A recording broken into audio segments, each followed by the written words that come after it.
Hello everybody, welcome to Everest Coaching Institute. Today we will discuss class 7 science. Chapter name is physical and chemical changes. बच्चे 7th class में हो गए हो आप. आज हम साइंस का physical and chemical changes chapter पढ़ेंगे. अब आपको एक बार मैं रिकॉल करा देती हूँ. 6th में आपने चैप्टर पढ़ा था चेंजेस अराउंड अस. उसके बीच में हमने फिजिकल एंड केमिकल चेंजेस थोड़ी सी पढ़ी थी. अब आप जैसे बड़े हो गए हो, 6 से 7th क्लास में हो गए, तो 7th क्लास में अब ये उसमें बहुत थोड़ा सी इंट्रोडक्शन थी. अब आपको पूरी डिटेल में इसके बारे में चैप्टर है फिजिकल एंड केमिकल चेंजेस का. ठीक है, तो चलो अभी हम ये शुरू करते हैं चैप्टर. और अगर आपको ये वीडियो अच्छी लगती है तो आप लाइक करो, अपने फ्रेंड्स के साथ शेयर करो और सब्सक्राइब करो इस चैनल को, ताकि आपको लेटेस्ट अपडेट्स मिलती रहे. चलो लेट्स गो ऑन. सबसे पहले फिजिकल एंड केमिकल चेंजेस में हम पहले कुछ ज़रूरी बातें करेंगे डिस्कस, जो आपको पता होना चाहिए. कुछ बेसिक फैक्ट्स हैं जो इस चैप्टर को स्टडी करने से पहले आपको ज़रूर पता होनी चाहिए, ताकि आप इजीली इस चैप्टर को समझ सको. ठीक है, तो हम वो बेसिक फैक्ट्स को डिस्कस करते हैं. देखो पहली बात करते हैं हम फिजिकल प्रॉपर्टीज़ की. जो हमारी सब्सटेंसेस हैं, चीज़ें हैं, उनके हम फिजिकल प्रॉपर्टीज़ क्या होते हैं. फिजिकल प्रॉपर्टीज़ जैसे कलर, शेप, साइज, स्टेट, उसको हम फिजिकल प्रॉपर्टी बोलते हैं. ठीक है, अगर आप रिकॉल करो, फिजिकल चेंज में फिजिकल प्रॉपर्टीज़ चेंज नहीं होती सब्सटेंस की. फिजिकल चेंज में क्या होता है कि जब आपकी अगर शेप चेंज होगी, साइज चेंज होगी, कलर चेंज हो गया या स्टेट चेंज होगी, उस केस में वो सब्सटेंस अपनी ओरिजिनल फिजिकल प्रॉपर्टी को चेंज नहीं करता, लूज नहीं करता. So these are the physical properties. अब हम डिस्कस करेंगे केमिकल प्रॉपर्टीज. केमिकल प्रॉपर्टीज क्या होती हैं. केमिकल प्रॉपर्टीज वो होती हैं जिसमें जो आप देखो केमिकल चेंज क्या होता है. केमिकल चेंज में हम जो टू सब्सटेंसेस रिएक्ट करेंगे एक दूसरे के साथ, तो आपकी एक नई सब्सटेंस बनती है. New substances formed. वो जो नया सब्सटेंस बनेगी उसको हम केमिकल चेंज बोलते हैं. तो इसमें जो है, इसमें चीज़ में आप देखोगे कि इसमें जो अपनी इंटरनल प्रॉपर्टीज़ होती हैं ना केमिकल प्रॉपर्टीज़ में, वो जैसे रिएक्टिविटी व अदर सब्सटेंसेस, वो सब चीज़ें डिस्कस करते हैं. इसको मैं आपको एक्सप्लेन करती हूँ. आप देखो जैसे एक आयरन है, आयरन का पीस है, कुछ भी ले लो आप, कोई भी आयरन का पीस हो सकता है. वो जब पानी के कांटेक्ट में आता है और एयर के कांटेक्ट में होता है, एयर में ऑक्सीजन होती है. आपने ओरिजिनल आयरन का पीस देखा, वो एकदम ग्रे से कलर का होता है. और जब वो पानी में के कांटेक्ट और एयर के कांटेक्ट मीन्स ऑक्सीजन के कांटेक्ट में आएगा, तो थोड़ी देर बाद में क्या होता है, उसके ऊपर ब्राउन ब्राउन सी लेयर बन जाती है. Have you noticed? Brown layer बन जाती है ना. तो ब्राउन लेयर को क्या बोलते हैं हम? उसको हम रस्ट बोलते हैं. ये देखो, इसमें जो इसकी चीज़ें, जो एयर की, वाटर की और आयरन की अपनी प्रॉपर्टीज़ थी, वो प्रॉपर्टीज़ जो रिएक्ट करती हैं दूसरी चीज़ों के साथ, तो एक नया सब्सटेंस बनता है, दैट इज़ रस्ट. ठीक है, ये डिटेल में आपको इसी चैप्टर में आगे समझाया जाएगा. अभी सिर्फ आपको केमिकल प्रॉपर्टी में समझा रही हूँ, ये इंटरनल प्रॉपर्टीज होती हैं. ठीक है, अब हम डिस्कस करते हैं आगे रिवर्सिबल प्रोसेस. अब रिवर्सिबल प्रोसेस क्या होता है, रिकॉल करो 6th क्लास में आपने रिवर्सिबल प्रोसेस पढ़ा था. वो होता है जो प्रोसेसेस और changes that can be reversed, जो प्रोसेसेस या चेंजेस रिवर्स हो जाती हैं. जैसे फॉर एग्जांपल, आप रबर बैंड को स्ट्रेच करते हो, और पहले रबर बैंड ली, उसको स्ट्रेच किया, उसके बाद में फिर उसको छोड़ दिया, तो वो ओरिजिनल शेप में आ जाएगी, ओरिजिनल साइज में आ जाएगी. उसकी फिजिकल प्रॉपर्टी तो कोई चेंज नहीं हुई ना. सो दिस इज़ रिवर्सिबल प्रोसेस. ऐसे ही कुछ भी हो सकता है आपका वाटर टू आइस. वाटर को फ्रीज किया, आइस बनी, और आइस को मेल्ट किया तो वाटर बन गया. तो ये रिवर्सिबल प्रोसेस है. आगे बात आती है हमारी इरिवर्सिबल प्रोसेस की. इररिवर्सिबल प्रोसेस क्या होता है? वो प्रोसेसेस और changes that can not be reversed. अब आपने ये भी 6 में पढ़ा था, कुछ प्रोसेसेस ऐसे होते हैं या चेंजेस ऐसे होते हैं जो रिवर्स नहीं ही हो सकती। जैसे इसको मैं आपको एक एग्जाम्पल से समझाती हूँ। मान लो आपने एक ट्री लिया, वुडन लॉग लिया बड़ा सा, ठीक है, वुडन लॉग लिया, उसको छोटे छोटे पीसेस में काट दिया। उसको छोटे छोटे पीसेस में आपने काट दिया तो हर एक पीस की फिजिकल प्रॉपर्टी तो सेम रही, ठीक है। तो इसमें वो तो सेम रही, पर वो पीसेस को आप जोड़ के आप एक ट्री या एक बड़ा लॉग बना सकते हो दोबारा? No. So this is an example of irreversible process, ठीक है। ऐसे इरिवर्सिबल प्रोसेस भी होते हैं और इरिवर्सिबल प्रोसेस भी होते हैं, ठीक है बेटे। अब आगे डिस्कस करते हैं। ये तो कुछ चीज़ें थी जो आपको पता होना चाहिए, सो वो आपको बेसिक मैंने फैक्ट्स डिस्कस किए हैं। अब डिस्कस करते हैं फिजिकल चेंज की, कि फिजिकल चेंज क्या होती है। वो तो जस्ट मैंने ओवरव्यू दिया था, अब मैं आपको डिटेल में इसको एक्सप्लेन करके बताती हूँ। अब ये देखो, a change in which only the physical properties such as size, shape, colour और state of any substance are changed and no new substance formation takes place. ये फिजिकल चेंज की एक डेफिनेशन है, मतलब है। वो क्या कह रहा है? फिजिकल चेंज वो होता है जिसके बीच में आपकी फिजिकल प्रॉपर्टीज होती है, शेप, साइज, कलर, स्टेट, वो सब चीज़ें चेंज होती है एक सब्सटेंस की, पर उसकी जो कोई नया सब्सटेंस उसमें नहीं बनता है। जैसे मैंने अभी आपको एग्जांपल दी थी ये वुड लॉग की।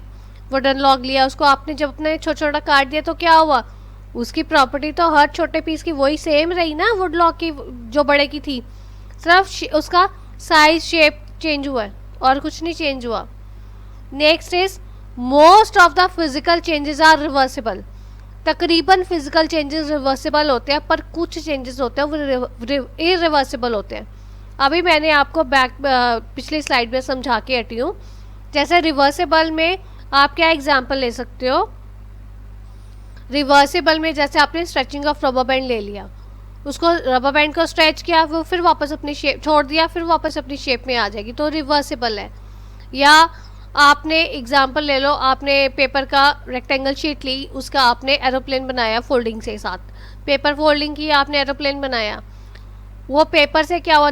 उस एरोप्लेन बना, पर उसको जब आपने खोला, वापस खोल दिया, तो वो वापस अपनी रेक्टेंगल शेप में आ गया। तो उसने अपनी फिजिकल प्रॉपर्टी पेपर ने चेंज नहीं की। So these are reversible.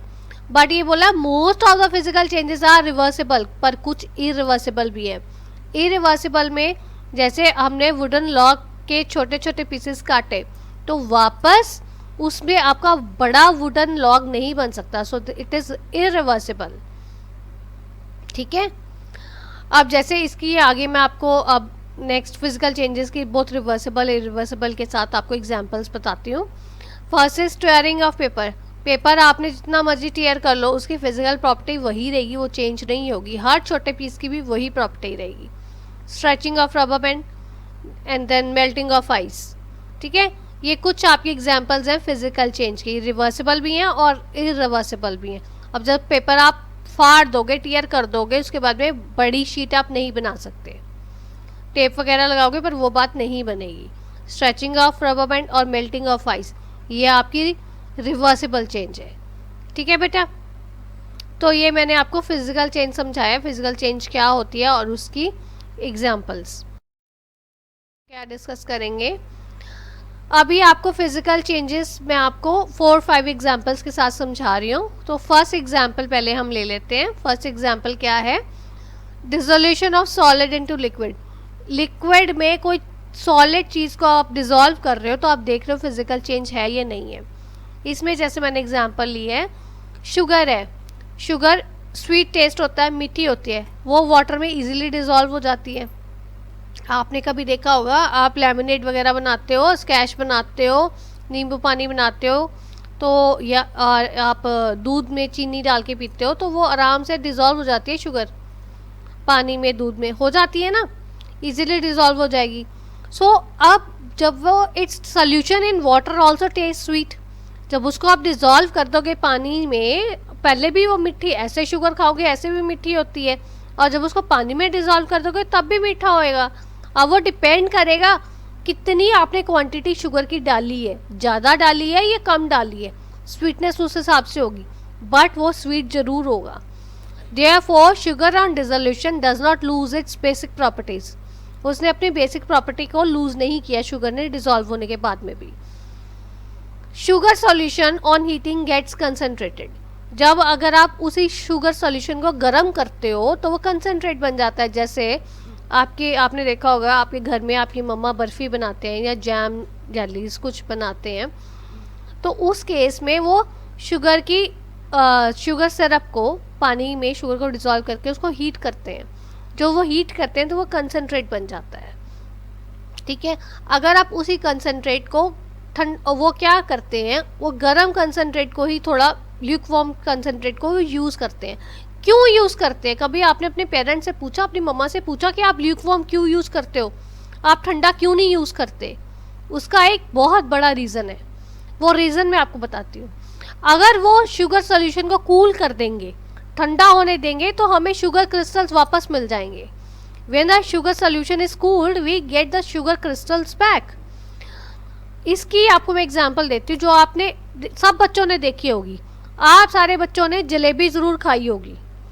Jalebi खाते हो आप देखो जब तो वो गर्म होती है जलेबी, वो जलेबी बनाने के बाद में वो क्या करते हैं, उसको शुगर सिरप में डिप कर देते हैं, राइट। अगर तो आप गर्म खा रहे हो तब तो ठीक है, अगर आप उसको छोड़ दोगे, पड़ी रहने दोगे, तो वो ठंडी होने के बाद में उसके ऊपर वाइट सब्सटेंस कुछ आपको नज़र आएगी। वो जो वाइट सब्सटेंस नज़र आएगी वो और कुछ नहीं होता, वो शुगर क्रिस्टल्स होता है। वो आपको शुगर की फॉर्म में नहीं मिलेगी, सेम उस मतलब जैसे आपकी शुगर ओरिजिनल होती है वैसे नहीं मिलेगी, but that is sugar crystal. वो शुगर क्रिस्टल होता है।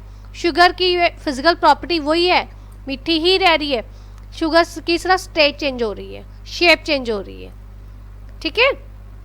Therefore, dissolution of sugar in water is a physical and reversible change. ठीक है बच्चे, इसलिए अगर आप शुगर को डिसॉल्व करते हो लिक्विड में तो वो फिजिकल और रिवर्सिबल चेंज है। अब ये मैं आपको साइड पे मैंने देखो एक पिक लगाई हुई है, इस पिक से आपको समझाती हूँ। ये देखो पानी लिया हमने, इसमें हमने शुगर 1 स्पून डाल दी, उसको डिसॉल्व किया, अच्छे से डिसॉल्व कर रहे हैं, अच्छे से मिक्स कर रहे हैं। मिक्स करने से क्या हो रहा है कि शुगर उसमें डिसॉल्व हो रही है। देखो पूरी शुगर डिसॉल्व होगी, अब आपको शुगर बिल्कुल भी उसमें नज़र नहीं आ रही, शुगर पार्टिकल कोई नहीं नज़र आ रहा, ठीक है। पर अगर आप इस पानी को टेस्ट करके देखोगे तो ये मीठा रहेगा।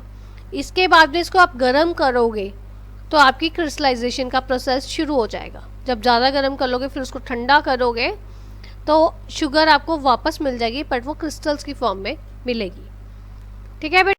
फिज़िकल चेंजेस हमने अभी डिस्कस करके हटे हैं कि फ़िज़िकल चेंजेस क्या होती हैं, और मैंने आपको बोला है कि उसको मैं 3-4 एग्जांपल्स के साथ एक्सप्लेन करूँगी, आपको क्वेश्चन पेपर में भी आ सकता है। जैसे मैं आपको एक एग्जांपल ऑलरेडी आपके साथ डिस्कस कर चुकी हूँ, तो अब आज हम सेकेंड एग्जांपल डिस्कस करेंगे। जैसे ये मेल्टिंग ऑफ वैक्स। बेटा ये मेल्टिंग ऑफ वैक्स जो है, ये आपको क्वेश्चन आ सकता है कि how the melting of wax is physical and reversible change, explain. तो आपको उसमें 3 मार्क्स में क्वेश्चन आ सकता है। You will have to write 3 points, इस टाइप से आप लिख सकते हो। जैसे अभी आपको मैंने फर्स्ट एग्जांपल में समझाया था dissolution of solid into liquid, तो हमने शुगर मिलाई थी पानी में, तो हमने वो देखा था, तो वो भी फिजिकल एंड रिवर्सिबल चेंज थी, तो उसमें भी आपको वैसे पॉइंट्स लिखने पड़ेंगे। अभी ये मेल्टिंग ऑफ वैक्स डिस्कस कर रहे हैं हम। मेल्टिंग ऑफ वैक्स में देखो साइड पे आपकी पिक लगी हुई है, एक कैंडल ये आपकी बर्न हो रही है, इग्निशन हुई है, कैंडल जल रही है। तो ये देखो ये कैंडल है, और ये जब जैसे कैंडल जलाई हमने तो मेल्ट जो ये वैक्स है वो मेल्ट होने शुरू होती है, और ये यहाँ पे साइड्स पे लिक्विड ड्रॉपलेट्स होते हैं, वो यहाँ पे लगने शुरू हो जाते हैं। ऐसे ही होता है ना, आप जब अपने बर्थडे पे भी कैंडल जलाते हो या आप दिवाली पे कैंडल जलाते हो, तो ऐसे ही होता है ना कैंडल्स के साथ। तो अब क्या है कि ये जो आपकी इसमें क्या हुआ, सॉलिड से वो लिक्विड में बनी, स्टेट चेंज हुई है, बट है तो वो वैक्स ना। उसके बाद में क्या, solid wax can be obtain back from the molten wax. Molten wax क्या होती है, जो हमारी जो वैक्स हमारी पिघल रही है उसको मोल्टन वैक्स कहते हैं। तो ये जो थोड़ी देर बाद में आप देखोगे ये कैंडल के आसपास ऐसे लगने शुरू हो जाती है, जम जाती है जब आपकी पिघली हुई वैक्स। तो बेसिकली बेटे है तो ये भी वैक्स ना, इसकी देखो सिर्फ शेप और साइज चेंज हो गया है, बट है तो वो वैक्स है। So that is why melting of wax is a physical and reversible change.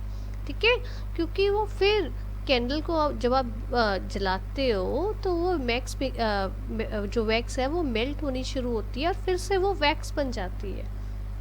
Shape change हो रही है इसलिए वो फिजिकल है, बट पहले उसकी स्टेट चेंज हुई जब वो लिक्विड थी, इसीलिए स्टेट चेंज हो रही है, शेप चेंज हो रही है, साइज चेंज हो रही है, फिजिकल फीचर्स है ना ये। तो ये रिवर्सिबल है क्योंकि दोबारा वो वैक्स बन गई।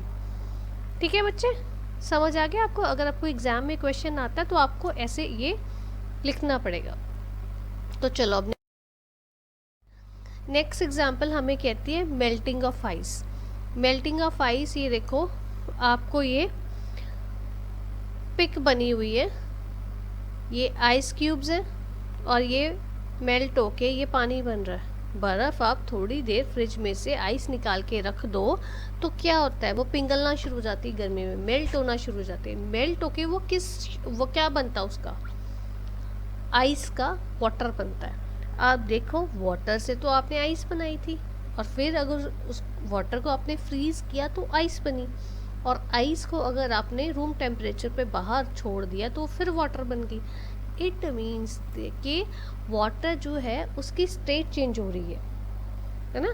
पहले वो आइस की फॉर्म में, सॉलिड फॉर्म में था और उसके बाद में फिर वो जब मेल्ट हुआ तो वो लिक्विड फॉर्म में आ गया, लिक्विड हो गया। और वही आप लिक्विड उस पानी को आप फिर से अगर फ्रीज़र में रख दो तो फिर वो फ्रीज़ हो जाएगा, फिर वो सॉलिड शेप में आ जाएगा, आपकी आइस बन जाएगी।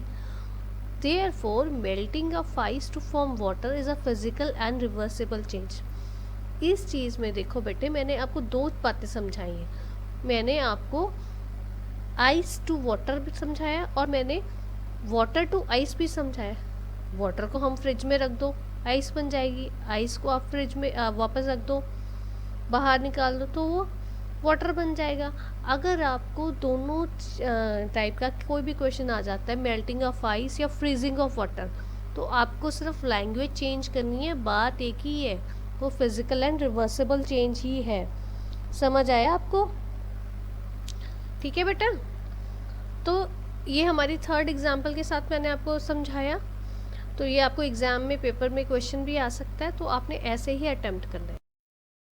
अब नेक्स्ट एक और एग्जांपल लेते हैं, change of water into vapour. Water into vapour, अब ये देखो आप घर में, आप जैसे किचन में आप एक गैस के ऊपर आप पानी गर्म होना रख दो।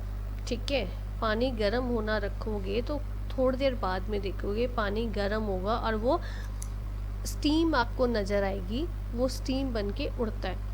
अगर आप मान लो आप उसी कंटेनर के ऊपर आप लिड लगा दो, राइट, आपने उसके ऊपर लिड लगा दी तो क्या होगा, वाटर जब आपका बॉयल होना शुरू होगा तो वो सारे जो स्टीम बाहर जा रही थी, अब वो लिड ने उसको रोक दिया,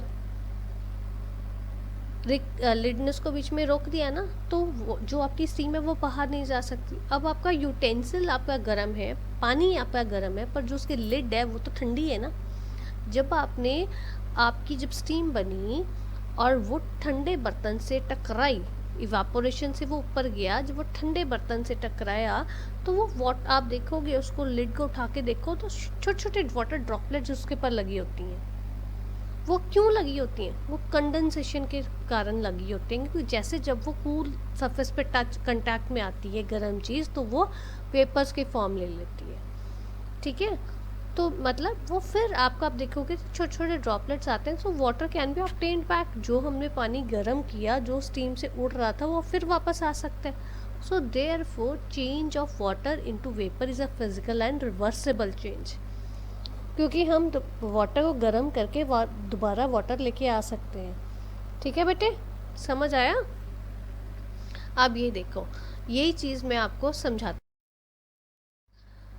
ये पहले कंडेंसेशन समझ लो। कंडेंसेशन क्या होता है? जब आपका liquid water obtained by condensation can be changed back to vapour by the process of evaporation. Condensation से पानी हमारा वापस आया है ना, तो वो ठंडे सरफेस पे टकराया तो वाटर बन के नीचे आ गया, राइट। उसको बाद में आप फिर उसको इवापोरेशन मीन्स उसको फिर गर्म कर दो पानी को और लिड हटा दो, तो वो स्टीम बन के उड़ जाएगा, वेपर बन जाएगा, ठीक है। Therefore, the process of condensation is physical and reversible change. ठीक है बेटे, अगर आपको आ गया पेपर में कि कंडेंसेशन का प्रोसेस फिजिकल है या रिवर्सेबल है, एक्सप्लेन हाउ, तो you will have to write like this. ये चीज़ मैं आपको एग्जाम्पल से समझाती हूँ। ये देखो, हमारे आपकी स्लाइड पे एक पिक बनी हुई है, सन है।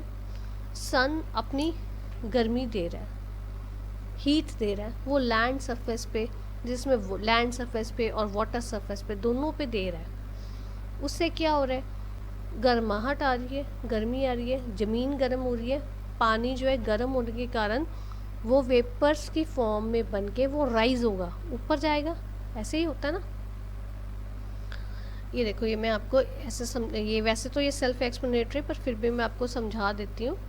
ये देखो, सन रेज आई, ये आपकी पानी के ऊपर और ये आपकी धरती के ऊपर डल रही है, तो ये पानी यहाँ से गर्म हवा में बन के वाटर वेपर्स बन के ऊपर राइज हो रहा है।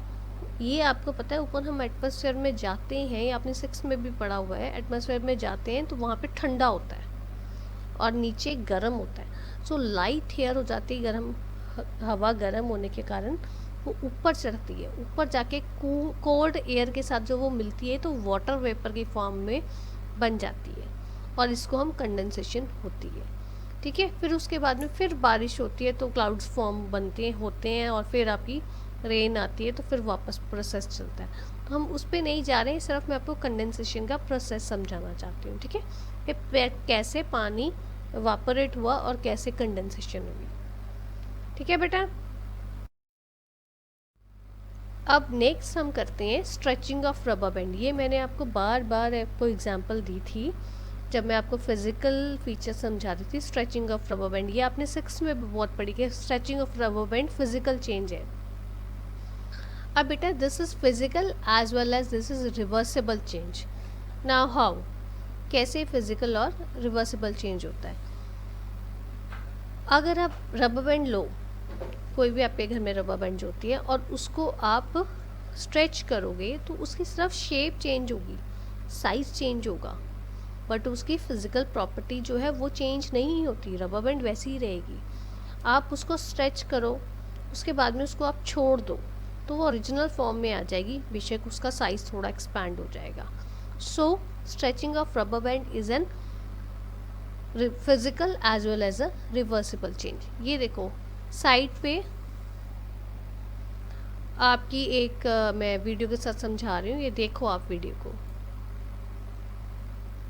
ये देखो, स्ट्रेच की, छोड़ दी, वही शेप में आ गई, स्ट्रेच की, फिर छोड़ दी, वही शेप में आ गई। So stretching of rubber band is a physical and reversible change, ठीक है बेटा। अगर पेपर में क्वेश्चन आ गए तो ऐसे आपने अटेम्प्ट करने हैं, ये ऐसे पॉइंट्स आपको लिखने पड़ेंगे, राइट। आगे अब आ गया, हमने फिजिकल और रिवर्सिबल चेंजेस पढ़ लिए। फिजिकल चेंजेस के बाद में काफ़ी हमने नॉलेज गेन की है, पर हमने कैरेक्टरिस्टिक्स को आपको उसमें से ही समझ आ जाएंगे, आप आराम से उससे निकाल सकते हो। बट फिर भी इतना कुछ समझाने के बाद में मैं आपको अब कैरेक्टरिस्टिक्स बताऊंगी कि फिजिकल चेंजेस के क्या कैरेक्टरिस्टिक्स है। अब देखो, only physical properties get changed. अभी तक हमने देखा फिजिकल प्रॉपर्टीज़ चेंज हो रही है, शेप चेंज हो रही है, या साइज़ चेंज हो रही है, या स्टेट चेंज हो रहा है। जैसे देखो, कैंडल बर्न हुई, क्या हुआ? कैंडल बर्न होने से सिर्फ उसका साइज़ चेंज हुआ, शेप चेंज हुई है। पानी आपका इवापोरेट हुआ, गर्म होने से वेपर बना, या आपकी वाटर से आपने आइस बनाई, उस केस में सिर्फ स्टेट चेंज हुई है।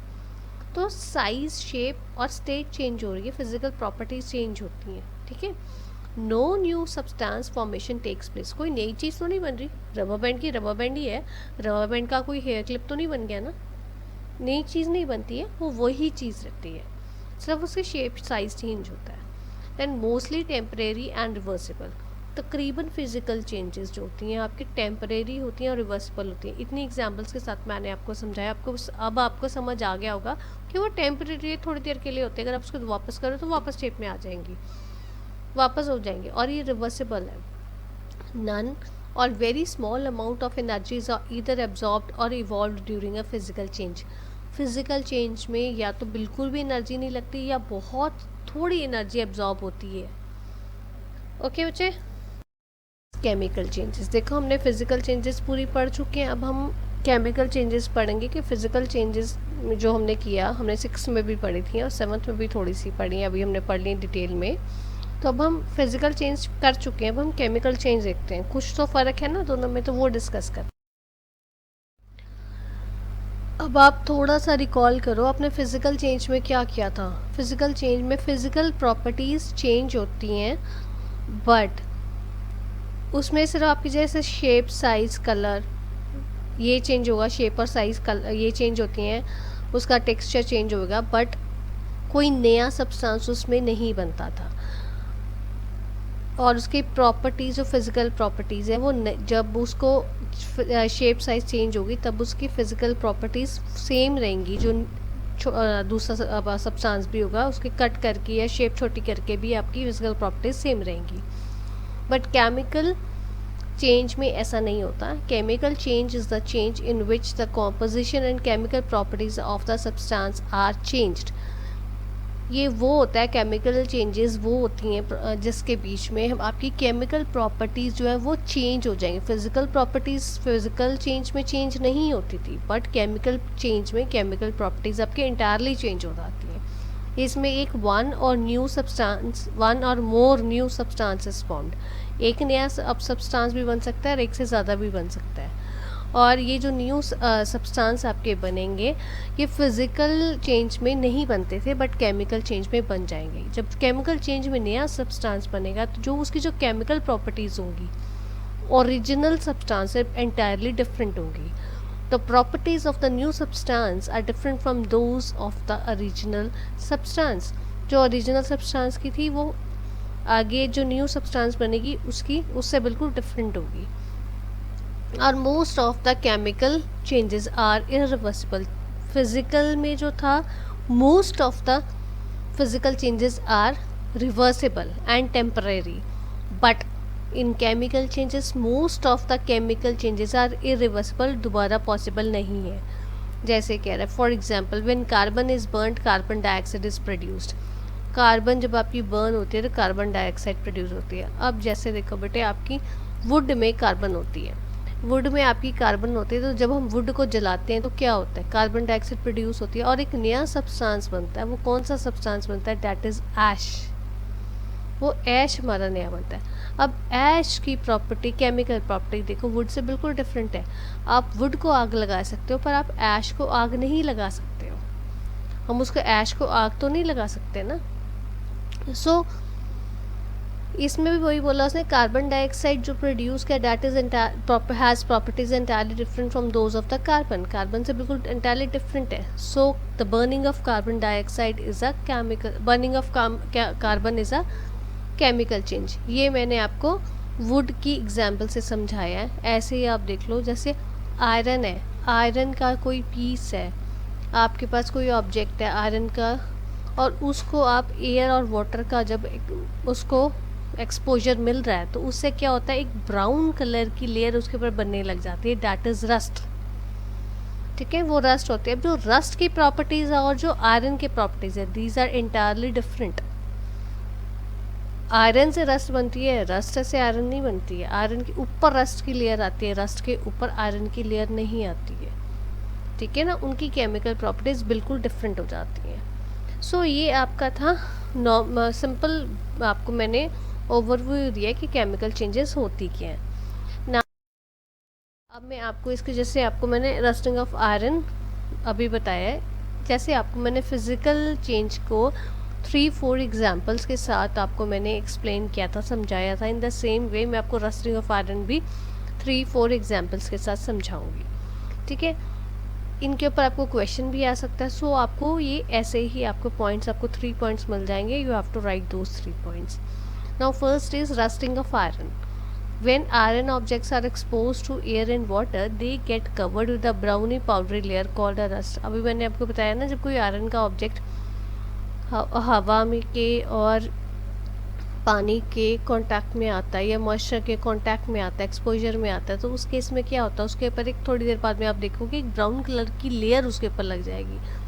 वो जो लेयर चढ़ती है उसको हम रस्ट कहते हैं। हम हिंदी में इसको रस्ट को बोलते हैं जंग लग जाती है ना। सो पर जो ये composition and properties of rust are different from those of iron. Iron की और आपकी रस्ट की प्रॉपर्टीज़ और इनकी जो कॉम्पोजिशन है बिल्कुल डिफरेंट है। केमिकल चेंज में हम यही देखते हैं ना, जो नया ऑब्जेक्ट हमारा बनेगा, नई सब्सटेंस जो हमारी बनेगी, उसकी केमिकल प्रॉपर्टीज़ और ओरिजिनल की केमिकल प्रॉपर्टीज़ बिल्कुल एंटायरली डिफरेंट होंगी। So rusting of iron is a physical change. अब मैं आपको इसको बेटे एक इक्वेशन से समझाती हूँ। नीचे देखो, एक मैंने रिएक्शन लिखा हुआ। This is a new concept for you. आप 7th क्लास के बच्चे हो, आपके लिए नया कॉन्सेप्ट है कि रिएक्शन कैसे बनता है, कैसे करते हैं। अब देखो, जब आयरन का कोई ऑब्जेक्ट आपकी हवा और पानी दोनों के कांटेक्ट में आता है, एक्सपोजर में आता है, तो उससे हमारी रस्ट बनती है। ये आप कैसे रिप्रेजेंट करोगे? आयरन ऑब्जेक्ट एक एरो डालोगे। Arrow means in the presence of, ऊपर हमने एयर लिखा है और मॉइस्चर हमने नीचे रखा है, ठीक है।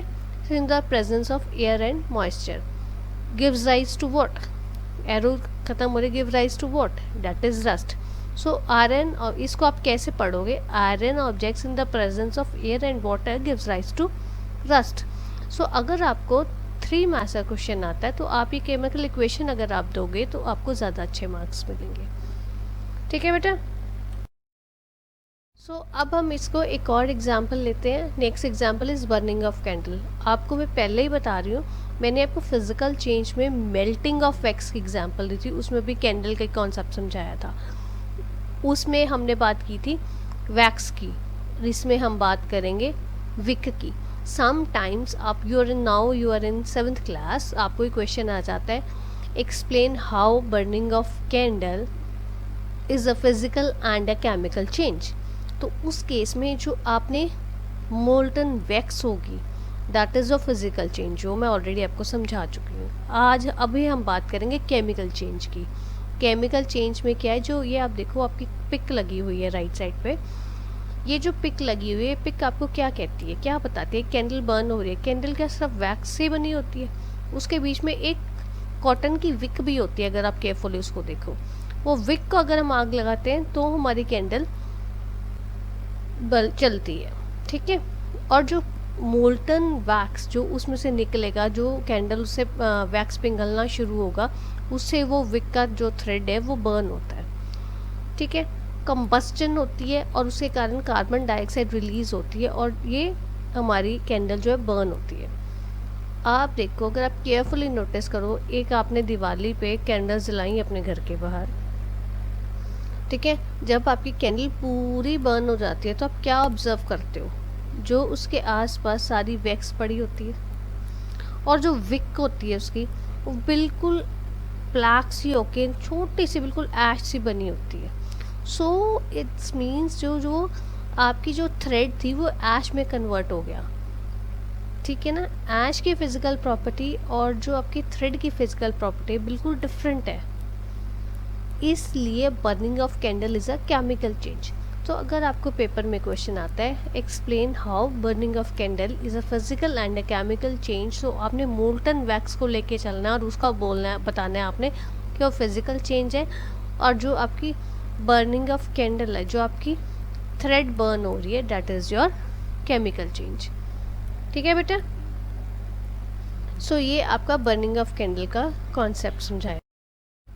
नाउ हमने 2 एग्जाम्पल्स इसकी हम केमिकल रिएक्शन की कर चुके हैं, केमिकल चेंजेस की कैसे हम करते हैं, लाइक उसको मैंने एक्सप्लेन करवाया आपको 2 एग्जांपल्स के साथ। रस्टिंग ऑफ आयरन आपको समझाइए और एक आपको बर्निंग ऑफ कैंडल समझाइए।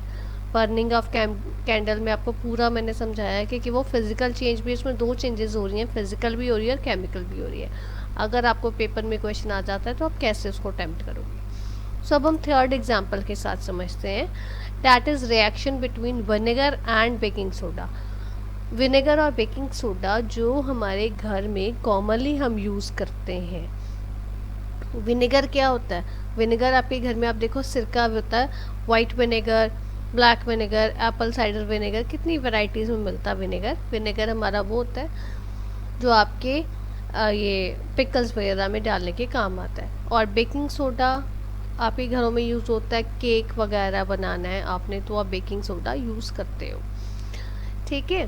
तो अब जब जो विनेगर को हम विनेगर एक हमारा एसिड है, क्योंकि वो सोर एंड टेस्ट है। मैंने आपको पहले बताया था, फिफ्थ चैप्टर जब एसिड्स एंड बेसिस करवाया था उसमें मैंने आपको समझाया था, जो हमारा एसिड होता है उसका सोर टेस्ट होता है।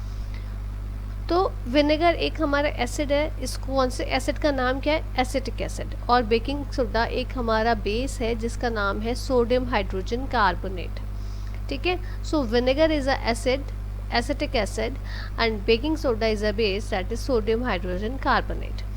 अब देखो, अब ये एक एसिड और एक बेस जब आपस में रिएक्ट करते हैं, हमने रिएक्शन देखा है ना आपके इस चैप्टर में एसिड बेसिस एंड सॉल्ट्स में।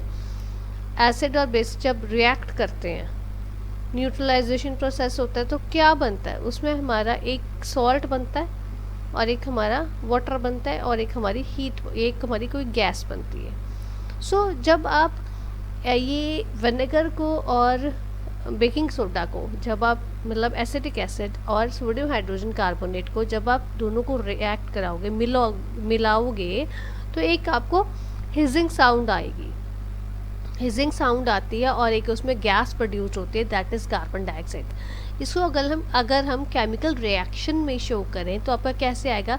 Acetic acid plus sodium hydrogen carbonate gives rise to sodium acetate. Sodium acetate क्या है हमारा? Sodium acetate is your salt plus carbon dioxide plus water, ठीक है।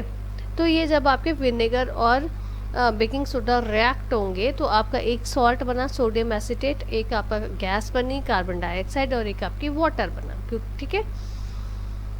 जब वेन ऐसे एक और एग्जांपल दे रही हूँ, कार्बन डाइऑक्साइड जब when it is pass through lime water से उसको कंबाइन करोगे तो क्या होता है? It turns milky. Lime water आपका मिल्की हो जाता है, क्यों? क्योंकि उसके बीच में कैल्शियम कार्बोनेट की फॉर्मेशन शुरू हो जाती है। देखो, calcium hydroxide plus carbon dioxide pass की ना हमने, कैल्शियम हाइड्रोक्साइड और कार्बन डाइऑक्साइड उसमें पास की, तो क्या गिव्स राइज टू, क्या मिला हमें?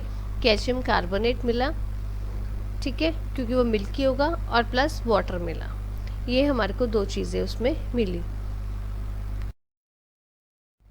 ये दोनों सब जो आपने 2 रिएक्शंस अभी हमने पढ़े हैं, इन दोनों चीज़ों में हमने देखा है कि जो आपकी 2 सब्सटेंस आपकी मिली और एक नया सब्सटेंस बना, और जो इसमें चेंज हुई इरिवर्सिबल हुई, कि आपकी जो उसमें पहले केस में हमारा जब सोडियम एसिटेट, कार्बन डाइऑक्साइड और वाटर बना विनेगर और बेकिंग सोडा को रिएक्ट करवा के, तो जब ये नया सब्सटेंस बना तो आप, it is not possible for you to get vinegar and basic soda back, कि विनेगर और बेकिंग सोडा आपको वापस नहीं मिल सकता। ऐसे ही दूसरे रिएक्शन में जब हमने कैल्शियम कार्बोनेट और वाटर हमारे को मिला, तो it is not possible for you to get lime water, that is calcium hydroxide और कार्बन डाइऑक्साइड आपको वापस मिल जाए। So both these changes are irreversible changes हैं। हमने फिजिकल चेंज में तकरीबन क्या था? These are reversible, most of the physical changes are reversible and most of the chemical changes are irreversible. अभी देखो हमने पढ़ा है मैंने आपको। सो ये दोनों की दोनों चेंजेस जो हैं आपकी, ये केमिकल चेंजेस हैं और ये इरिवर्सिबल है, ठीक है बेटा। आगे मैं आपको समझाती हूँ इसको मैग्नीशियम रिबन की हेल्प से, बर्निंग ऑफ मैग्नीशियम रिबन। अब मैग्नीशियम क्या है? बेसिकली मैग्नीशियम एक मेटल है।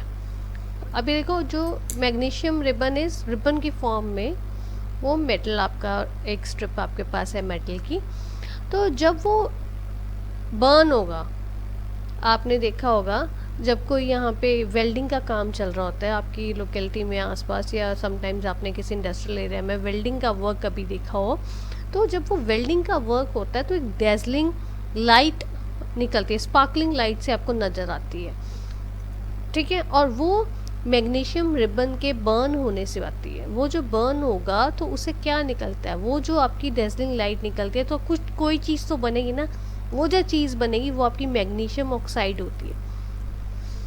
कोई भी आपकी चीज़ जब आपकी बर्न होगी कुछ ना कुछ तो प्रोड्यूस करेगी ना, जैसे आपकी वुड बर्न होती है तो आपकी ऐश प्रोड्यूस होती है, ऐसे ही आपकी मैग्नीशियम रिबन जब बर्न हुआ तो उसने भी एक ऐश प्रोड्यूस की। वो जो ऐश है वो बेसिकली मैग्नीशियम ऑक्साइड होता है। इज इट क्लियर बच्चों? मैग्नीशियम रिबन को बर्न करके जो चीज़ बनी वो ऐश बनी, और वो जो ऐश है वो मैग्नीशियम ऑक्साइड है उसमें, ठीक है। अगर हम थोड़ी सी वो ऐश को, मैग्नीशियम ऑक्साइड मीन्स जो है आपका, वो ऐश को आप पानी के साथ रिएक्ट कराओ, मीन्स पानी के बीच में उसको डिज़ोल्व कर दो। ये घर में नहीं होता है, समझ आई? ये घर में कोशिश भी मत करने का। तो इसको अगर हम पानी के बीच में डिज़ोल्व करेंगे तो हम इसमें एक नया कंपोनेंट बनेगा। वो क्या बनेगा? That is your magnesium hydroxide. क्योंकि अगर आप, अब ये आपके लेवल का नहीं है बट थोड़ा हाई लेवल का है, पर मैं आपको बता रही हूँ, जो आपका वाटर होता है उसमें वो दो चीज़ों से बना होता है। वाटर की जो, वाटर के बीच में हाइड्रोजन है और ऑक्सीजन है, ठीक है। वाटर के बीच में दो चीज़ें हैं, हाइड्रोजन एंड ऑक्सीजन। तो ये जब वाटर के साथ रिएक्ट होगा मैग्नीशियम ऑक्साइड, तो वो एक नई चीज़ बन जाएगी मैग्नीशियम हाइड्रोक्साइड, क्योंकि वाटर के बीच में हाइड्रोजन भी है और ऑक्सीजन भी है, ठीक है। So magnesium hydroxide is basic in nature. जो आपका ये बना सब्सटेंस नहीं बनी, जो कौन सी नहीं बनी है, वो मैग्नीशियम हाइड्रोक्साइड है। वो एक बेसिक है, बेस्ड है, बेसिक इन नेचर है। एसिड बेसिस थे ना जैसे, वो बेसिक इन नेचर है। तो अगर आप इसको दोनों जो मैंने आपको समझाई हैं पॉइंट्स ऊपर, उनको अगर आप रिएक्शन के फॉर्म में करना चाहो तो ऐसे लिखोगे, जैसे मैग्नीशियम रिबन प्लस ऑक्सीजन। हवा में ऑक्सीजन तो होती है, आपको पता है oxygen is helpful for burning, oxygen आपकी हेल्प करती है बर्निंग में। तो मैग्नीशियम रिबन प्लस ऑक्सीजन क्या gives rise to? Magnesium oxide. In the same way जो आपका मैग्नीशियम ऑक्साइड बना, उसको अगर आप वाटर के साथ रिएक्ट करते हो, डिजोल्व करते हो, तो it will give rise to magnesium hydroxide, ठीक है बेटा। सो ये चीज़ें जो हैं ये आपकी वापस ओरिजिनल चीज़ नहीं बन सकती है। वापस आपकी अगर आप बोलो मैग्नीशियम हाइड्रोक्साइड से आप मैग्नीशियम रिबन बना लो, इट इज़ नॉट पॉसिबल, क्योंकि एक बार वो बर्न हो गया तो वो फिनिश हो गया, नया प्रोडक्ट बना दिया, उसे मैग्नीशियम ऑक्साइड बन गया। उससे मैग्नीशियम ऑक्साइड को अपने पानी के साथ में रिएक्ट करवा के मैग्नीशियम हाइड्रोक्साइड बना दिया, ठीक है। सो अब एक एग्जांपल आपको मैं और समझा रही हूँ, that is reaction between copper sulphate and iron. Copper sulphate और आयरन के बीच में रिएक्शन आपको समझा रही हूँ। वो देखो, कॉपर सल्फेट जो है आपका वो ब्लू कलर का होता है, राइट। और जब एक आयरन का ऑब्जेक्ट उस कॉपर सल्फेट की सॉल्यूशन में डाल दोगे जो ब्लू कलर का है, उसके बीच में आपने कुछ आयरन ऑब्जेक्ट डाल दिया, तो डिस्प्लेसमेंट रिएक्शन अकर होता है। अब आप पूछोगे ये नया वर्ड आ गया, डिस्प्लेसमेंट रिएक्शन होता क्या? आपके लेवल पे मैं आपको सब इतना समझा रही हूँ, आप सिर्फ इतना ही समझो, ज़्यादा डिटेल में जाने की ज़रूरत नहीं है। डिस्प्लेसमेंट रिएक्शन क्या होता है? एक आपका जो टू सब्सटेंसेस हैं, एक सब्सटेंस आपकी ऑब्जेक्ट या सब्सटेंस कुछ भी कह लो, वो आपका हाईली रिएक्टिव है, वो उसका रिएक्शन लेवल हाई है और दूसरे का कम है। सो जो ज़्यादा हाईली रिएक्टिव है वो कम वाले को ओवरकम कर लेगा, ठीक है। अब इस केस में आयरन और कॉपर में से ज़्यादा रिएक्टिव कौन सा है? आयरन है। तो आपने ये चीज़ ध्यान लगा के चलनी है, आयरन और कॉपर की जब डिस्प्लेसमेंट होगी तो कौन किसकी जगह लेगा? ज़्यादा रिएक्टिव कौन है? आयरन है। तो कॉपर की जगह किसने ले लेनी है? आयरन ने। ठीक है बेटा, एक बार फिर समझाती हूँ। डिस्प्लेसमेंट में क्या होता है, जो आपकी हाईली रिएक्टिव मेटल है, ऑब्जेक्ट है, वो आपका लेस रिएक्टिव ऑब्जेक्ट को ओवरकम कर लेता है, उसको अपने अंदर दबा लेते हैं। तो उस केस में क्या हुआ, इन केस में क्या है, आयरन और कॉपर में से आयरन हाईली रिएक्टिव है। सो अब मैं फिर से आपको एग्जांपल समझाती हूँ, शुरू होते हैं। अब जो कॉपर सल्फेट है वो ब्लू कलर का है, ठीक है, और जब आयरन ऑब्जेक्ट उसके बीच में कॉपर सोल्यूशन के बीच में डाल दोगे तो डिस्प्लेसमेंट रिएक्शन हो गया। अब दोनों में से अभी मैंने आपको समझाया हाईली रिएक्टिव कौन सा है, आयरन और कॉपर में से कौन सा हाईली रिएक्टिव ऑब्जेक्ट है, दैट इज आयरन। सो जो आपका सोल्यूशन का कलर चेंज हो जाएगा, पेल ग्रीन कलर का हो जाता है, और हम ऑब्जर्व करेंगे कि जो आपके आयरन ऑब्जेक्ट्स हैं उनका कलर चेंज हो गया, ब्राउन डिपॉजिट आ गया ऊपर, क्योंकि आयरन ने कॉपर को ओवरकम कर लिया। ठीक है, the solution becomes iron sulphate and iron object has copper coating. So आपकी क्या बन जाएगा, copper sulphate plus iron gives rise to iron sulphate plus copper. ठीक है बेटा, किसने किसको ओवरकम किया, आयरन ने सल्फेट को ओवरकम कर लिया, इसलिए आपने जो एरो के राइट साइड पे कॉपर सल्फेट की जगह आयरन सल्फेट लिखा है, और आयरन ने कॉपर को किया ओवरकम, तो आयरन उधर क्या चल जाएगा, आयरन इधर लेफ्ट साइड पे कॉपर को आयरन ने ओवरकम किया है, तो आयरन की जगह कॉपर ने ले ली और कॉपर की जगह आयरन ने ले ली। ठीक है बेटा, तो इसको एक डायग्राम की हेल्प से समझा रही हूँ। ये देखो, घर में एक्सपेरिमेंट नहीं होते हैं, ये हमने लेबोरेटरीज में ही होते हैं, तो इसीलिए मैंने पिक ही लगाई है उठा के। ये देखो, फर्स्ट बीकर में जो है आपकी, ये जो आपका फर्स्ट बीकर है, इसमें हमारी कॉपर सल्फेट सोल्यूशन है जो ब्लू कलर की है, इसके बीच में आयरन ऑब्जेक्ट्स, हमने आयरन नेल्स डाल दिए। ठीक है, उसके बाद में थोड़ी देर बाद में हमने ऑब्जर्व किया कि वो पेल ग्रीन कलर का सोल्यूशन हो गया, और जो आयरन नेल्स के ऊपर ये आपकी कॉपर की कोटिंग आ गई। ठीक है, यही हमने उसमें समझा ना। ओके बेटा, हम देखेंगे कैरेक्टरिस्टिक्स ऑफ केमिकल चेंजेस। अब केमिकल, जैसे हमने फिजिकल चेंजेस की हमने कैरेक्टरिस्टिक्स किए थे, मैंने आपको 3-4 एग्जांपल्स पहले समझाई थी, फिर आपको मैंने फिजिकल चेंजेस से कैरेक्टरिस्टिक्स बताए थे, ऐसे ही अब केमिकल चेंजेस के कैरेक्टरिस्टिक्स हम लोग डिस्कस करेंगे। First is new substance with different chemical properties are formed. मैंने आपको बताया था ना, इसमें केमिकल चेंजेस में क्या होता है, नई चीज़ बनती है, नई सब्सटेंस बनेगी, और जिसकी ओरिजिनल से डिफरेंट केमिकल प्रॉपर्टीज़ होती है। जैसे आपको मैंने समझाया था, वुड को आपने बर्न किया तो ऐश बनी, वुड की प्रॉपर्टीज़ और ऐश की प्रॉपर्टीज़ बिल्कुल डिफरेंट है, और ये तकरीबन ये परमानेंट इन नेचर होता है केमिकल, क्योंकि एक बार जो आपकी चीज़ जल गई वो वापस ओरिजिनल स्टेट में तो आएगी नहीं, and can not be reverse bye simple physical methods. Physical method से, सिंपल फिजिकल मेथड से आपके नहीं ऐसा कि जैसे आपकी फ्रीजिंग, मेल्टिंग, बॉइलिंग, इनसे आपकी वापस नहीं आएगी। ठीक है, and large amount of energy is either absorbed और इवॉल्व्ड इन दिस चेंज। इसमें बहुत सारी एनर्जी या हमारी एब्जॉर्ब होती है या हमारी बनती है। ये आपके केमिकल चेंजेस के कैरेक्टरिस्टिक। बात करते हैं चेंजेस और केमिकल चेंजेस का। तो ये देखो, इसमें डिफरेंस जो अभी तक हमने पढ़ा है, हमने वही इसमें लिखना है। सो First is in physical change, only physical properties such as color, physical state, shape, etc. are changed. Chemical properties remain unchanged. सिर्फ physical properties change होती है कि physical change में आपकी chemical properties को कोई effect नहीं होता। और chemical change में the chemical composition and chemical properties of the reacting substances undergo change. Chemical properties हमारी change हो जाती हैं।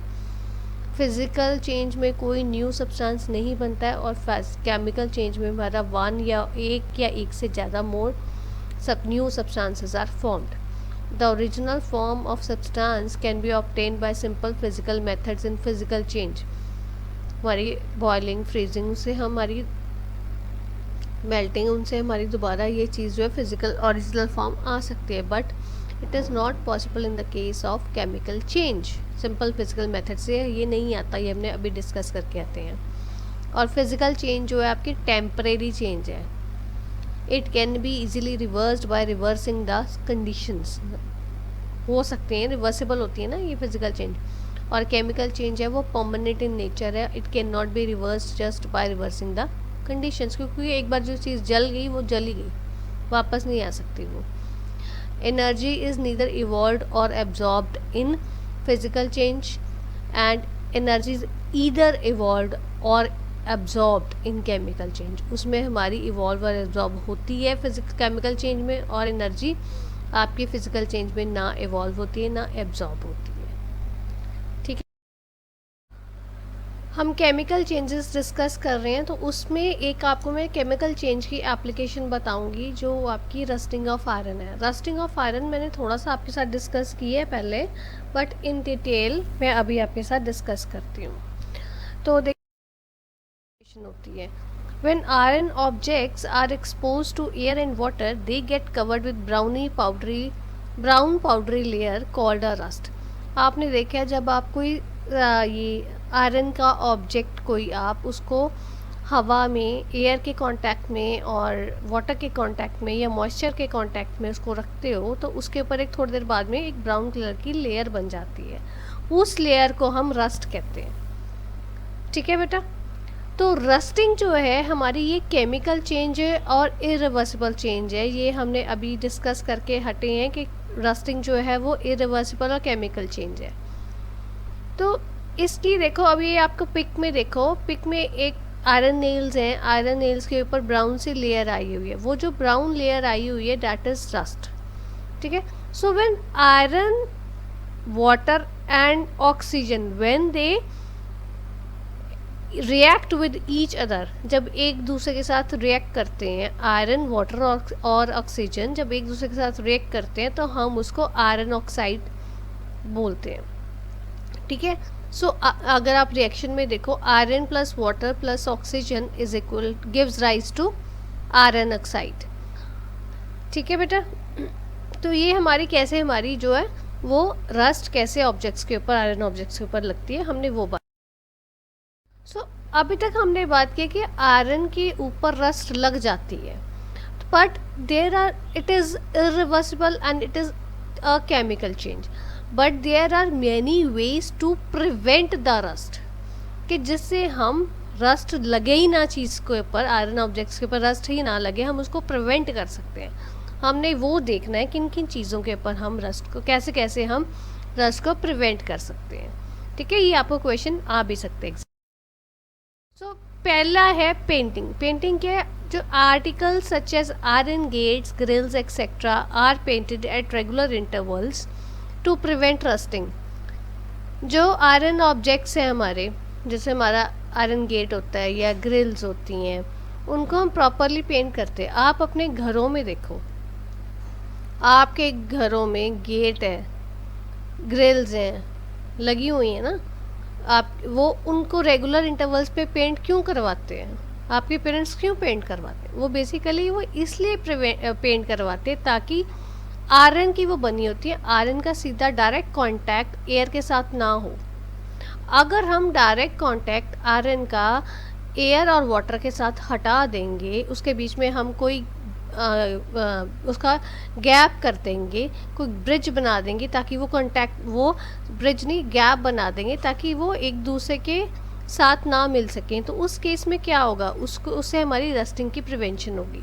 तो हम गेट्स को हम जब पेंट करवाते तो क्या होता है, आयरन की गेट है, एक देखो एयर और आयरन के गेट के बीच में एक लेयर आ गई पेंट की, वो पेंट की लेयर है, वो एक प्रोटेक्शन लेयर बन गई आयरन के ऊपर, जो हवा के साथ कांटेक्ट नहीं होने दे रही, एक्सपोजर नहीं होने दे रही। इस कारण हमारे गेट्स की आयरन की चीज़ों के ऊपर हमारा जो है वो रस्ट नहीं लगता। ठीक है, सो ये जो आपकी पेंटिंग करते हैं, ये बेसिकली एक ये मेथड है जिससे हम रस्टिंग को प्रिवेंट कर सकते हैं। Applying layer of grease. तो नेक्स्ट मेथड है जिससे हम रस्टिंग प्रिवेंट कर सकते हैं, बचा सकते हैं आयरन ऑब्जेक्ट्स को रस्ट ना लगे, दैट इज़ कि it is to apply layer of grease, कि उसके ऊपर लेयर ऑफ ग्रीस लगा दो। अब देखो आपने देखा जो तो बड़ी चीज़ें हैं जिनके ऊपर इजी है हम पेंट कर सकते हैं, वहाँ पे तो हम पेंट कर लेंगे, पेंट की लेयर चढ़ा देंगे। बट कुछ छोटी चीज़ें ऐसी होती हैं जिनके ऊपर हम पेंटिंग करना is very difficult. So in that case we apply grease, हम उसमें ग्रीस अप्लाई करते हैं। वो ग्रीस क्या काम करती है? It prevents iron articles from coming in contact with air and moisture. It prevents rusting, ये रस्टिंग को प्रिवेंट करता है, या हम उसको कोरोजन भी बोलते हैं। ठीक है। सो अब जैसे देखो आप बच्चे, आप लोग साइकिल चलाते हो ना, अब वो साइकिल की चेन होती है, जैसे देखो जैसे पिक में भी बनी हुई है, चेन लगी हुई है। अब चेन को क्या पेंट करना इजी है कि उसको रस्ट से प्रिवेंट करो? आयरन की होती है। नो, उन केस में हम लोग क्या करते हैं, हम उसमें ग्रीस लगाते हैं। साइकिल पार्ट्स पे या ऑटोमोबाइल्स पे हम लोग ग्रीस अप्लाई करते हैं इन चीज़ों पे, क्योंकि पेंटिंग इज़ नॉट ईजी। और अगर इस पे हम ग्रीस वगैरह नहीं अप्लाई करेंगे तो इनके ऊपर रस्ट की लेयर आ जाएगी, रस्टिंग हो जाएगी। रस्ट होने से क्या होगा, वो आपकी चेन प्रॉपरली चलेगी नहीं। ठीक है बेटा। सो इस केस में हम इन चीज़ों के ऊपर ग्रीस की लेयर लगा देते हैं। नेक्स्ट है गैल्वनाइजेशन। गैल्वनाइजेशन, ये देखो मैंने पिक लगाई है, पहले पिक को केयरफुली देखो, ऑब्जर्व करो। ये देखो पहले कार का कलर कौन सा है? ग्रे कलर का है। ये इस लिक्विड में डिप हुई, उसके बाद में कौन सा कलर आ रहा है? वाइट कलर आ रहा है। ठीक है। So this is galvanisation process. दोबारा देखो इसको, ग्रे है अभी कलर, फिर इसका कलर कौन सा आ रहा है? वाइट आ रहा है। ये बेसिकली क्या है, गैल्वनाइजेशन प्रोसेस क्या होता है कि जो ये जो कार है हमारी आयरन मेटल से बनी होती है, आयरन की बनी हुई है, इसके ऊपर हम एक जो नॉन रिएक्टिव मेटल, जैसे जिंक है, जिंक नॉन रिएक्टिव मेटल है, उस मेटल की हम उसके ऊपर एक लेयर चढ़ा देते हैं ताकि उसके ऊपर रस्ट ना लगे। उसको हम कहते हैं गैल्वनाइजेशन। और ये आपको उसका प्रोसेस बताया हुआ है कि कैसे हम आयरन ऑब्जेक्ट्स के ऊपर रस्ट प्रिवेंट करने के लिए हम नॉन रिएक्टिव मेटल की लेयर चढ़ा देते हैं। ठीक है। अब देखो आपने देखा होगा आपकी जो व्हीकल्स हैं, कारें हैं, स्कूटर्स हैं, बाइक्स हैं, इनके ऊपर क्या रस्ट लगती है? नहीं लगती। क्यों? क्योंकि इनके ऊपर, ये आयरन की तो बने होते हैं, इनके ऊपर एक जो है जिंक की कोटिंग हुई होती है। तो ये जो जिंक की कोटिंग हुई होती है ये प्रिवेंट करती है आयरन मेटल को कि वो अब मॉइस्चर के और एयर की कांटेक्ट में ना आए, एक लेयर बीच में बन जाती है जिसके कारण वो प्रिवेंट हो जाता है। सो ये इट प्रिवेंट्स रस्टिंग या कोरोजन। ठीक है। ये जैसे वाटर पाइप्स में भी यही काम हमारे होते हैं, पेंटिंग नहीं होती, गैल्वनाइजेशन ही होती है। ठीक है। तो अभी हम देखते हैं आगे, हमारा मेथड आ रहा है अलॉइंग। अब अलॉइंग में आपको सबसे पहले आपको बस समझाना चाहते हैं अलॉइंग होता क्या है। अलॉइंग आपके लिए एक न्यू कॉन्सेप्ट है। Alloying is basically the mixture of metals, two or more metals, right. दो या दो से ज़्यादा मेटल्स को मिक्स करते हैं तो उसको हम अलॉइंग कहते हैं। और alloying is a physical change, ये केमिकल चेंज नहीं है, ये फिज़िकल चेंज है। ये नॉर्मली आपको एग्ज़ाम में क्वेश्चन आ जाते हैं कि अलॉइंग होती क्या है। तो अलॉइंग की डेफिनेशन में आप क्या लिखोगे? Alloying is a method by which we mix two or more than two metals, mixed बोलना है, कॉम्बिनेशन नहीं है, मिक्स्ड बोलना है, mixture of two or more metals to prevent from rusting, that is alloying. ठीक है बेटा। अलॉइंग हमारा जो है इस काम के लिए यूज़ होता है, इसके लिए हम अलॉइंग यूज़ करते हैं। अब जैसे आप आयरन के साथ किसी भी मेटल को मिक्स करते हो, जैसे क्रोमियम को करते हो, निकल को करते हो, मेटल्स को यूज़ करते हो, उनसे क्या होता है, हमारी रस्टिंग प्रिवेंट होती है। एक मैं आपको एग्जांपल देती हूँ। जैसे हमारे, आपने किचन में देखा होगा, आपके किचन में स्टेनलेस स्टील के बर्तन यूज़ होते हैं, राइट। स्टेनलेस स्टील के बर्तन की आप मुझे बताओ, आपने कभी सोचा कि उसकी क्या उसकी प्रॉपर्टीज़ है? ड्यूरेबल है, राइट, सालों साल चलता है हमारा। ये तो है नहीं कि 2-3-4 टाइम्स यूज़ करने के बाद में उसको आप डिस्पोज ऑफ कर देते हैं। नो, वो सालों साल चलता है, ड्यूरेबल है, उसकी शाइन है, ठीक है ना, उसकी शाइन है, उस पर रस्ट नहीं लगता है। तो इसमें ये सारी प्रॉपर्टीज़ हैं जिसके कारण हम उनको यूज़ करते हैं। इसलिए जो ये स्टेनलेस स्टील है ये बेसिकली एक अलॉय है। ये अलॉय कैसे बनता है, किसका मिक्सचर है, आयरन का है, निकल का है, क्रोमियम का है और मैग्नीज का है। 4 मेटल्स को मिक्स किया जाता है, फिर हमारी स्टेनलेस स्टील बनती है। अब फिज़िकल चेंज में क्या है, ये फिज़िकल चेंज है। फिज़िकल चेंज में क्या होता है कि ये जो है अपनी जो हमारी चीज़ है मिक्स करके हमारे पास मेटल आया है, जो हमने मिक्स करके मेटल बनाया है स्टेनलेस स्टील, तो ये आपकी इसमें आपकी जो आपकी मेटल्स आपने सारे कंबाइन मिक्स किए हैं वो सारे अपनी जो फिज़िकल प्रॉपर्टीज़ हैं वो नहीं लूज़ करते हैं। जैसे आयरन है, आयरन सबसे बीच में होता है, सबसे अंदर के लेयर में होता है, आयरन बहुत ड्यूरेबल है, ठीक है। निकल और मैग्नीज का क्या प्रॉपर्टी है, निकल और मैग्नीज जो है वो रस्टिंग को प्रिवेंट करते हैं, तो इसीलिए आपकी स्टेनलेस स्टील के बर्तनों के ऊपर रस्ट नहीं लगती है। एक रस्टिंग का हो गया हमारा पॉइंट, ड्यूरेबिलिटी का हो गया हमारा पॉइंट। और एक क्रोमियम की क्या प्रॉपर्टी है, क्रोमियम की प्रॉपर्टी ये होती है कि वो शाइन करता है। सो जो हमारी स्टेनलेस स्टील है वो हमारी शाइन करती है, उसके बर्तन हमारे लस्टर लूज नहीं करते। So it is an alloy जिसमें and it is a physical change जिसके बीच में हमारे जो मेटल्स हैं, जो हमारी सब्सटेंसेस बीच में आई हैं, मिक्स हुई हैं सारी, उन्होंने अपनी प्रॉपर्टीज़ लूज़ नहीं की हैं, ठीक है बेटा। सो ये इसके ऊपर आपको एग्ज़ाम में क्वेश्चन आ भी सकता है, तो इसको आप केयरफुली कर लेना। करते हैं क्रिस्टलाइजेशन। अब क्रिस्टलाइजेशन इज़ बेसिकली, मैं ऐसे आपको पहले भी बता चुकी हूँ, अब मैं आपको दोबारा बता देती हूँ, क्योंकि हमने एप्लीकेशन एक हमने केमिकल चेंज की रस्टिंग की, और अब हमें ये फिज़िकल चेंज की कर रहे हैं। ये crystallization is formation of big and pure crystals of a substance from its saturated solution is referred to as crystallization, ठीक है।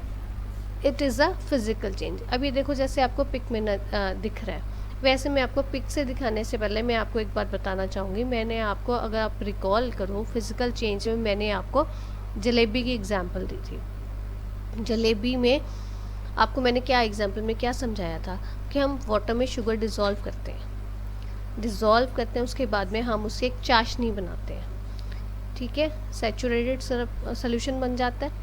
चाशनी बनाने के बाद में अगर हम उसको ठंडा होने रख देते हैं तो एक वाइट, वो जम जाती है, वाइट सी लेयर आती है।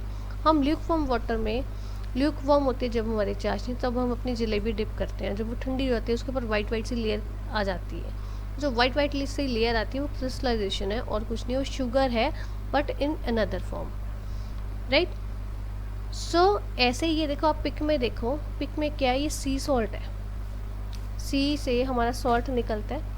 तो ये क्या करते हैं हम, ये पिक को अगर आप केयरफुली देखो, सी से जब हमने सॉल्ट निकालना होता है तो हमें एक सैंड का राउंड सा हम एक बना लेते हैं, सर्कल बना लेते हैं, और उसके बीच में हम वाटर को बीच में डाल देते, छोड़ देते हैं सी वाटर को, और सन की हीट से वो इवेपोरेशन प्रोसेस होता है और हमारा सॉल्ट इस फॉर्म में आ जाता है। So this is not crystallisation.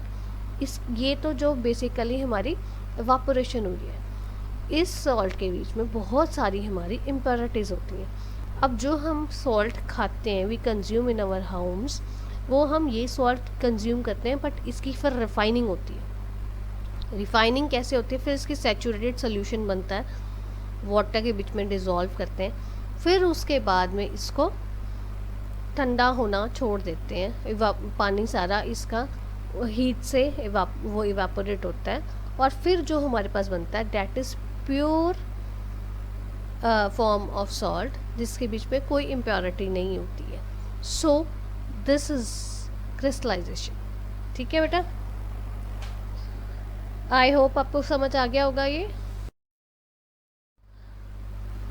This is all about today's lecture. If you find any difficulty, you're most welcome to give your feedback in the comment box. Thanks for watching.